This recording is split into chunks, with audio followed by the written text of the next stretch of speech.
Good evening students. जय श्री कृष्ण, राधे राधे। कैसे हैं आप सभी? देखिए बच्चों, एनसीईआरटी समर्पण बैच में अपना चैप्टर नंबर 4 चल रहा है, डिजोल्यूशन ऑफ पार्टनरशिप फर्म। और ये हमारा लेक्चर नंबर 59 है, जिसमें आज हम accounting procedure on dissolution of firm और रियलाइजेशन अकाउंट के बारे में थ्योरी कॉन्सेप्ट डिस्कस करेंगे। जैसा कि आप सभी जानते हैं कि हमारा जो एनसीईआरटी का जो समर्पण बैच है, जिसमें हम कंप्लीट एनसीईआरटी का theory concept, illustrations, numerical questions, do it your self questions chapter wise complete कर रहे हैं। और ये जो बैच है हमारा कंटिन्यू चल रहा है, जिसमें हमारा चैप्टर नंबर 4 स्टार्ट हो चुका है। और क्लास 12 सीबीएसई का हमारा एक बैच जो है मोबाइल एप्लीकेशन पे रनिंग में है। आप चाहें तो इस बैच को ज्वाइन कर सकते हैं, जिसमें डीके गोयल बुक का तीनों का डिटेल हम यहाँ पर स्टडी कर रहे हैं। अगर आप इस चैनल पर नए हैं और चैनल अभी तक आपने सब्सक्राइब नहीं किया है, तो चैनल को आप जरूर से सब्सक्राइब करें, लाइक करें और शेयर करें। आज की जो हमारी क्लास रहेगी लेक्चर नंबर 59, इसमें हम ये टॉपिक्स डिस्कस करेंगे। स्टेटरी provisions for closing accounts upon dissolution of the firm.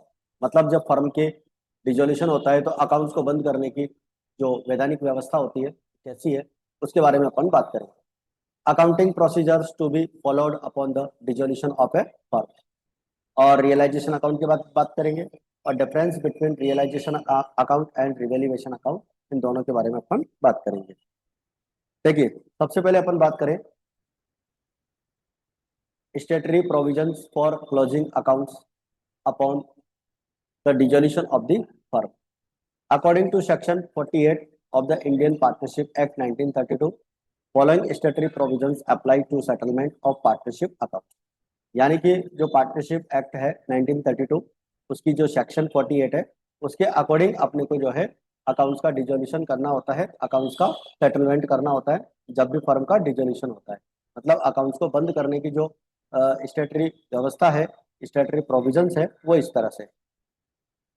देखो, सबसे पहले है ऑल लॉसेज और deficiencies are made first from profits. अगर सभी तरह के लॉसेज हैं और सभी तरह के डेफिशिएंसीज हैं, उनको सबसे पहले हम प्रॉफिट से पूरा करेंगे, बाद में जो पार्टनर्स कैपिटल कराएंगे उससे करेंगे, और अगर एक्स्ट्रा जरूरत पड़ेगी तो पार्टनर से हम एक्स्ट्रा कैश मंगवा कर भी उस लॉस को या जो डेफिशिएंसी है, जो कमी है, उसको पूरा करेंगे।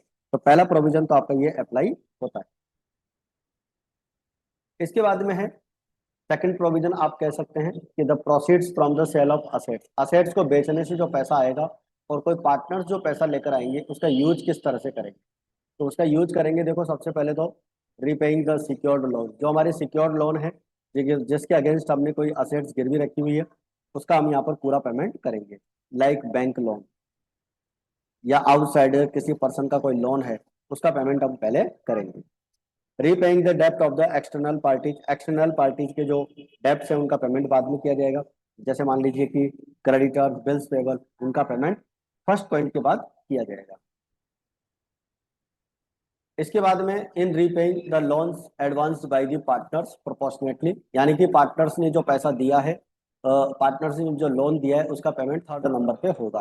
यानी सबसे पहले हम सिक्योर्ड लोन का पेमेंट करेंगे, फिर इसके बाद में जो आउटसाइडर्स पार्टीज हैं उनके लोन अमाउंट का पेमेंट होगा, और उसके बाद में जो है पार्टनर्स ने जो फर्म को लोन दिया है उसका पेमेंट किया जाएगा।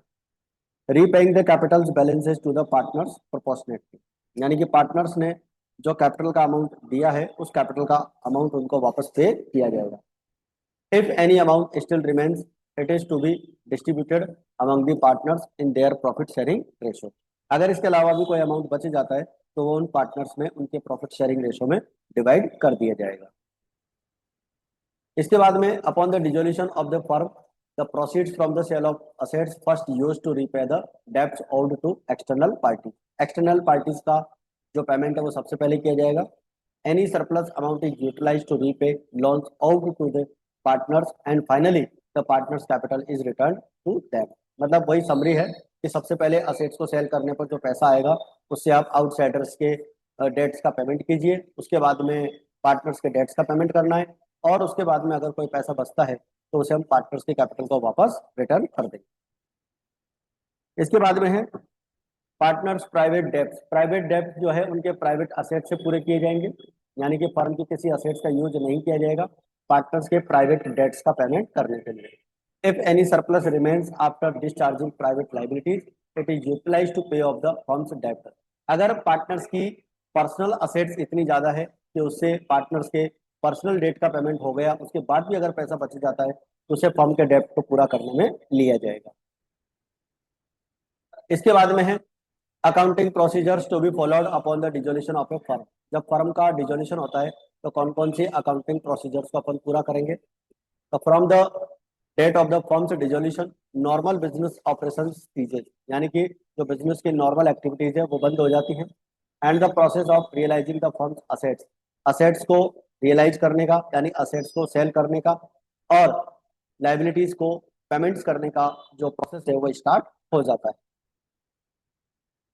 The following accounts are prepared to the complete this process. इस प्रोसेस को पूरा करने के लिए बच्चों हम ये अकाउंट ओपन करते हैं। सबसे पहले realisation account, partners capital account, partners bank और कैश अकाउंट और अदर नेसेसरी अकाउंट। जो भी पार्टनर्स की कैपिटल अकाउंट, करंट अकाउंट वगैरह होंगे, पार्टनर्स के लोन होंगे, वो सारे अकाउंट हम अलग से प्रिपेयर करेंगे।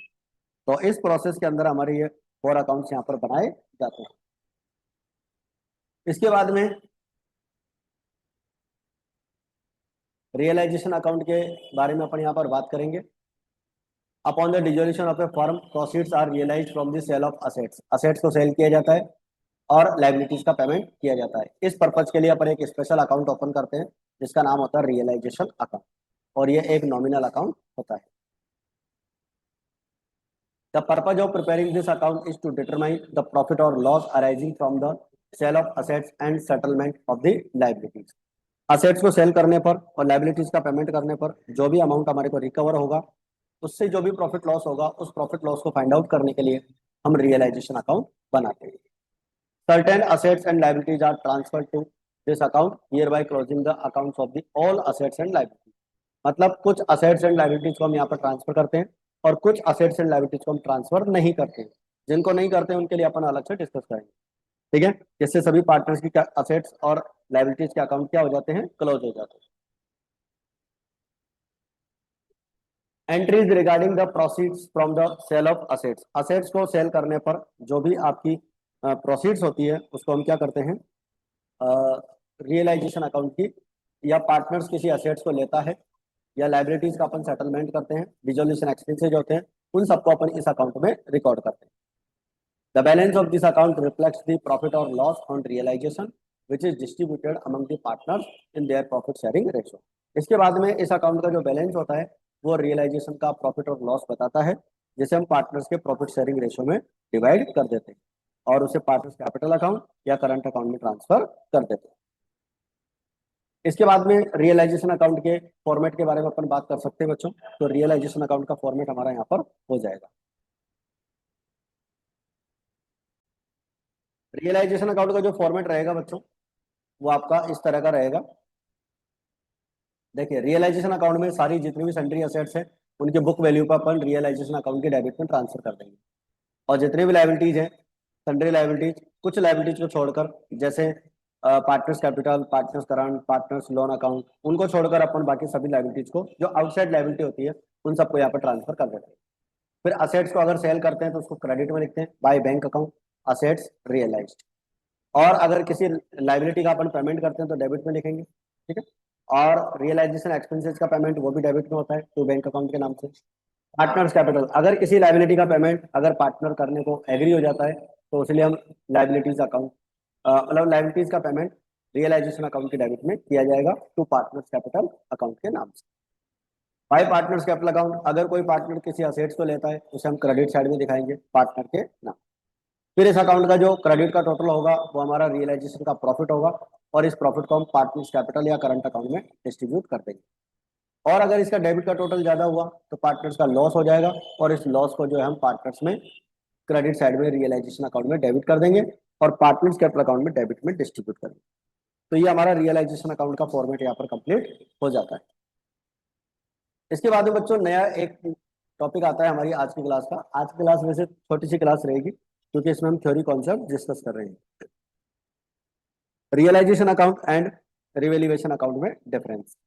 तो देखिए, realisation account, a realization account is prepared upon the dissolution of the firm। Realisation account अपन फर्म के डिसोल्यूशन पे बनाते हैं, असेट्स का सेल किया जाता है, उनका रियलाइजेशन होता है, लायबिलिटीज का पेमेंट किया जाता है। इन सारे ट्रांजेक्शन्स को रिकॉर्ड करने के लिए हम रियलाइजेशन अकाउंट बनाते हैं। बट रिवैल्यूएशन अकाउंट जो बनाया जाता है किसी पार्टनर के एडमिशन पे, किसी पार्टनर के रिटायरमेंट पे या उसकी डेथ होने पर असेट्स एंड लायबिलिटीज का वैल्यू जो कम या ज्यादा होता है उसको रिकॉर्ड करने के लिए हम रिवैल्यूएशन अकाउंट बनाते हैं। सेकंड ऑब्जेक्टिव है कंपलसरी। कंपलसरी की अगर बात करें, रियलाइजेशन अकाउंट अपने को फर्म के डिसोल्यूशन के टाइम पे बनाना कंपलसरी होता है। ठीक है, रियलाइजेशन अकाउंट बनाना कंपलसरी होता है जब भी फर्म डिसॉल्व होती है, फर्म समाप्त होती है। लेकिन जब भी फर्म का रिकॉन्स्टिट्यूशन होता है, फर्म का पुनर्गठन होता है, तो रिवोल्यूशन अकाउंट बनाए बिना भी अपन प्रॉफिट एंड लॉस का एडजस्टमेंट कर सकते हैं। तो कहने का मतलब है कि रिवोल्यूशन अकाउंट बनाना कंपलसरी नहीं है, उसके बिना भी, प्रॉपर अकाउंट बनाए बिना भी अपन असेट्स एंड लायबिलिटीज का एंट्रीज के माध्यम से प्रॉफिट लॉस निकाल सकते हैं। इसके बाद में इसको प्रिपेयर करने का जो टाइम है, रियलाइजेशन अकाउंट जो बनता है वो फर्म के डिसोल्यूशन पे बनता है, जब फर्म की सारी बुक्स यहाँ पर क्लोज हो जाती है। बट रिवैल्यूएशन अकाउंट तब बनता है जब फर्म कंटिन्यू रहती है और फर्म का जो संगठन है उसमें परिवर्तन होता है, मतलब या तो न्यू पार्टनर आता है या कोई पार्टनर फर्म छोड़कर जाता है, या फर्म का क्या हो जाता है, किसी पार्टनर की डेथ हो जाती है, या प्रॉफिट शेयरिंग रेशो में चेंज हो जाता है। तो ऐसी कंडीशन में हम रिवैल्यूएशन अकाउंट बनाते हैं। चौथा पॉइंट है बच्चों, फर्म के रियलाइजेशन पर जो भी एक्सपेंसेज होते हैं उन एक्सपेंसेज को रियलाइजेशन अकाउंट में डेबिट किया जाता है। लेकिन जब भी रिवैल्यूएशन अकाउंट बनाया जाता है तो उसका रिवैल्यूएशन पार्टनर्स जो फर्म है उसके अकाउंटेंट ही करते हैं। तो इस तरह से यहाँ पर रिवैल्यूएशन अकाउंट बनाते समय कोई खर्चा नहीं होता है, कोई एक्सपेंसेस नहीं होता। बट जब भी फर्म डिसॉल्व होती है, असेट्स को रियलाइज करते हैं, लायबिलिटीज का पेमेंट करते हैं, तो इस प्रोसेस में हमारे पास में क्या होते हैं, कुछ एक्सपेंसेज हो जाते हैं, और उन एक्सपेंसेज के लिए हम क्या करते हैं, रियलाइजेशन अकाउंट की डेबिट में लिखते हैं। इसके बाद में जनरल एंट्रीज की अगर अपन बात करें, रियलाइजेशन अकाउंट की डेबिट साइड में कैश और बैंक बैलेंस के अलावा जितने भी असेट्स हैं उन सबको ट्रांसफर कर देते हैं। क्रेडिट साइड में कैपिटल, रिजर्व और अनडिस्ट्रीब्यूटेड प्रॉफिट, पार्टनर्स के लोन को छोड़कर जितने भी लायबिलिटीज है उन सबको अपन यहाँ पर ट्रांसफर कर देते हैं। रिवैल्यूएशन अकाउंट की डेबिट साइड में अपन असेट्स की, देखो रिवैल्यूएशन अकाउंट में ये आपकी इस तरफ डेबिट साइड होती है, तो डेबिट साइड में अपन दिखाते हैं असेट्स की वैल्यू कम होना और लायबिलिटीज की वैल्यू इंक्रीज होना। और क्रेडिट साइड में अगर अपन बात करें, इस तरफ क्रेडिट होता है, तो क्रेडिट साइड में असेट्स की वैल्यू इंक्रीज होना और लायबिलिटीज की वैल्यू डिक्रीज होना, इसको अपन शो करते हैं। ठीक है, तो यही बात यहाँ पर लिखी हुई है। प्रोविजन के अमाउंट में अगर इंक्रीज हो जाता है या लायबिलिटीज के वैल्यू में इंक्रीज हो जाता है तो डेबिट साइड में दिखाते हैं, और असेट्स की वैल्यू इंक्रीज होती है और लायबिलिटीज की वैल्यू डिक्रीज होती है तो क्रेडिट में दिखाते हैं। तो बच्चों ये थी अपनी आज की छोटी सी क्लास, जिसके अंदर हमने डिसोल्यूशन अकाउंट का टॉपिक पढ़ लिया है। कल से अपन इसकी जर्नल एंट्रीज करेंगे, रियलाइजेशन अकाउंट की सारी जर्नल एंट्रीज कल की क्लास में हम सीख लेंगे, और उसके बाद में फिर हम इसके प्रैक्टिकल क्वेश्चंस स्टार्ट कर देंगे। तो आज की क्लास में फिलहाल इतने ही, मिलते हैं फिर अपन नेक्स्ट क्लास में। जय हिंद, जय भारत।